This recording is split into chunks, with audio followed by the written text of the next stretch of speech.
Now again, when you talk about energy efficiency, the first thing which comes to your mind is going, I've got to change my lifestyle so that I can be more energy efficient, right?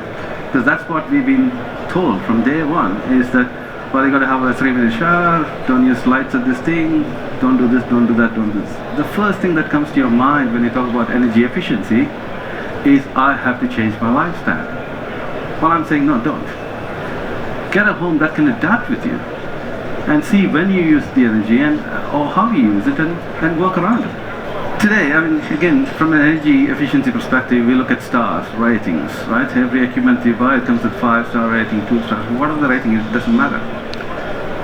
But overall, the number of equipment that you have at home is going up, right? So how many people here in your family have more than 4 phones? Hands up. Yeah. So now all these things are charging overnight. Now, 10 years ago, we didn't do that. So everything is actually, yes, there are more energy efficient equipment at home, but you have more of them, right? That goes from phones to electric toothbrush. It's just everything is connected one way or the other to the energy resource. The next thing is, when you talk about monitoring, so where do you start? So many buzzwords in IoT, internet connectivity, this and that and everything else. Where do you start? Fundamentally, you need to understand what you're on for, right? What do you have? How do you use your energy? When do you use it? How long you use it for? And what kind of tariff structures are you? It's too hard. It gets to a point, it's too hard. Why?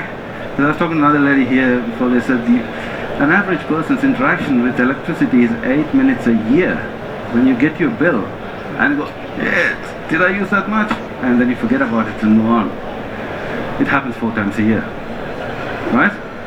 So it's not in front of your mind. So how do you actually, but if you combine lifestyle and energy together, I think there, it becomes part of your life. It becomes part of your everyday thing. This is where automation can really help you. Because you bring automation when you want it, how you want it, and how long you want it for. You are the boss. You're in control of those situations. So this curve, what we have, is what we call as the solar umbrella. Now, that's a nice parabolic curve. In Melbourne, it's never that. It's just a squiggly line everywhere, right? But as the ideal case scenario is that you have a nice solar umbrella, which actually happens, something like that. And if you can move as many devices into that umbrella, is where you can get the maximum benefit. At this point, I'm not talking about storage, I'm not talking about battery, I'm not talking about any of those things. I simply am talking about what you have at your disposal today that you can play around to get the effectiveness of the smart home. If your home can react to an energy event, I'll give you an example. On a 40-degree day, the peak period that we have for heating and cooling is around 6 to 8 p.m. in the evening, right? And that's the worst day from a grid perspective. But on a 40-degree day, you also have abundance of sun.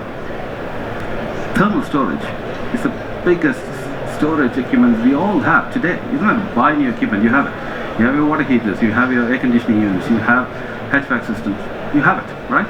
I'm using it effectively. Now why shouldn't I bring in my air conditioning on a 40-degree day and take the thermal inertia from 40 degrees, let's say 28. By the time you come home, you just need to move from 28 to 25 just comfortably. Now what you've done here is 2 things. One, you've used free energy of the sun to cool your home. Second thing what you've done is you've taken the pressure off the grid, right? And one of the first things, again, for me, is that if you want to get into the whole smart home and the future, investing in the future kind of scenario, start with a good energy management system. And when you choose an energy management system, make sure it can do the next step. It's like planning a holiday, right? You don't plan to just go to the airport. You know exactly what you're going to do when you get to the airport, which plane to catch, all of that. So have that. What's the next step? Think about it before you actually go and invest in any of those things.